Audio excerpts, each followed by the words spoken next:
Konnichiwa, welcome back again to my channel. And for today's video is magpupunta ulit tayo sa dentist kasi nalagyan na ng wires yung sa taas, and then I think punutan na rin ako dito ng dalawa ulit kasi last yung nakita niyong video is tooth extraction din, dalawa. So ngayon pumunta ulit tayo, and yes, kinaya po natin yung dalawang ngipin na binunot sa isang araw. So ngayon ay lalagyan na tayo ng wires, and ewan ko lang kay Sensei kung siya ay magtatanggal na ulit ng dalawang ngipin dito sa baba. So ayun. So nandito ako sa may Awazu Station kasi naghihintay ako ng train. And ang train ko is 2:53 na paaga kasi nag-share e-bike ako papunta kasi wala ang time ng bus ng kasi 1 o'clock nang natapos sa work, and then ayun, diretso na dito para makasakay tayo papunta sa Komatsu Station. Bababa tayo sa Komatsu Station. Malamig pa rin dito, guys. Nakita nyo yun, no? May yellow pa rin sa bundok. So yan. So 20 minutes pa katingin tayo. Ang tagal, pero okay lang, at least tayo late. So nasanay na tayo, guys, para tayo mga Hapon. Ganon, dapat Japanese time, hindi Filipino time. Siya. So ang appointment ko pala is 3:30.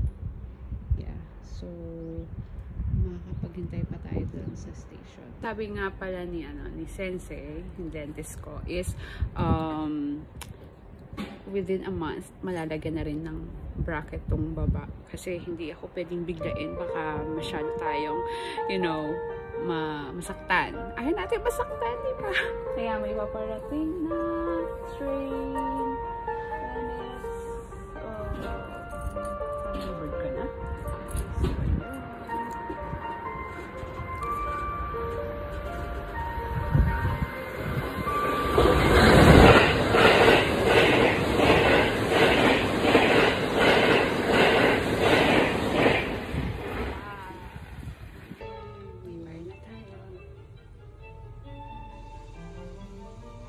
Sakit, bes. Hinihinga siya. Ganon. Konnichiwa again, mga kumochi. So tapos na po tayo sa ating dental appointment. So naka-wear na po tayo sa taas. So 3 weeks again, hihintayin natin para bumalik sa aking dentista. And ayun, may worry na. Para kung mapakala. Pero ramdam mo yung paghatak nung nilagay na rubber band tsaka yung wire. So next, after 3 weeks, balik ulit tayo doon.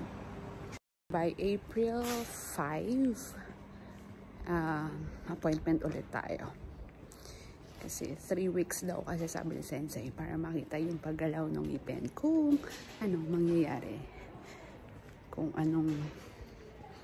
paano siya uusog. Ganon. Marami siya pa binigay sa akin, pero nilagay sa akin white. Tapos yung braces ko kasi is dito clear yung brackets, tapos metal sa gilid para parang hindi masyadong halata.